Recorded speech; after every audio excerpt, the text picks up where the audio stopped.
আমার মেয়ে আম কুড়াচ্ছে দেখুন, আম বাগানে এসেছি। আম বাগানে অনেক সুন্দর আম আছে। কি কি আম কুড়াচ্ছেন দেখি, কত বড় বড় আম পেয়েছেন? দেখি দেখি দেখান দেখান, কত বড় আম পেয়েছেন দেখি।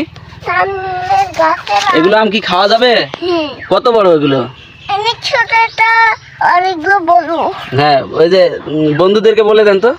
হাই বন্ধুরা, আজকে আমরা আম তুলতেছি। দেখো কতগুলো আম। হ্যাঁ, গাইস বন্ধুরা, আজকে আমরা ওদিকে আম তুলতেছি। এই আম তুলতে মামা আম কুড়াতে তা দিবে না। তা আম কুড়াতে দিবেই তো। হয়েছে হয়েছে, অনেক আম কুড়িয়েছেন, হয়েছে বাবা। চলেন চলেন চলেন চলেন চলেন, আর আম কুড়াতে হবে না, চলেন। আল্লাহ হাফেজ।